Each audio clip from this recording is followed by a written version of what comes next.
All right, the National Dog Show returns next week. 2,000 canines will compete for the coveted Best in Show title. Joining me now is the host thereof. That will be John O'Hurley.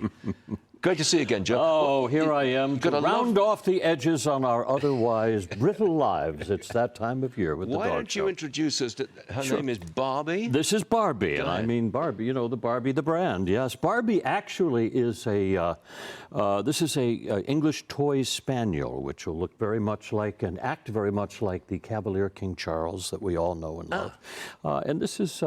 it's a wonderful breed, and let me tell you the story about this. This little lady just came from the Ukraine.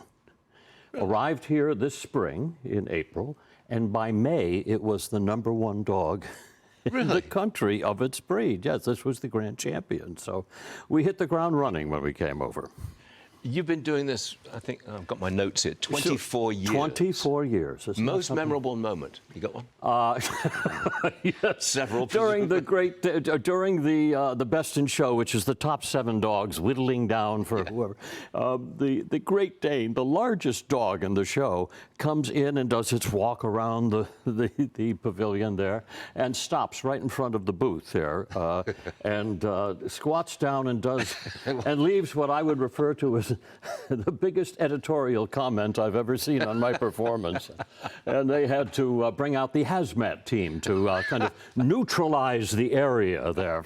You get a fantastic audience. We do. You get, what is it, 25 About million? 25 million people. It's Why do you think that is? Well, I think, first of all, I think it's a perfect piece of television programming. That 2-hour slice between the parade and football. Nobody knows what to do, and yet everybody is sitting around at home in the great room watching, you know, on the television screen, and you put a couple of pairs of puppy dog eyes up there, and we got you.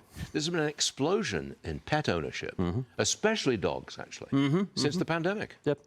Well, yes and no, and I'll tell you what happened. During the pandemic, people were looking for companions because no one knew how long it would last, and so people went and got dogs. Well, guess what happened? You know, at the end of the pandemic, people went back to work, and the dogs were now sitting at home, and a lot of those dogs went back to shelters. So it underscores this, that if you're going to have a dog, it's a lifetime commitment, and you really need to. You encourage taking a dog from a shelter. Exactly, but also remember that it's a lifetime commitment that you make. Yeah. You know, I live in New Jersey.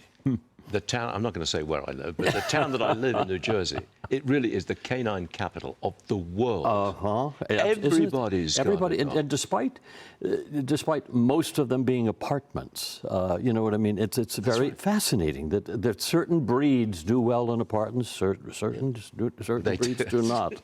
Right, your show, the dog show itself, is broadcast on television on Thanksgiving Day between 12 and 2. It's dogs until 2. I'm so glad you come back every year for this, John. It's a great been pleasure. Such a joy. I've been so lucky to land in such a wonderful tradition. You're right. Okay, thanks, John. We'll see you on Thanksgiving. Good luck.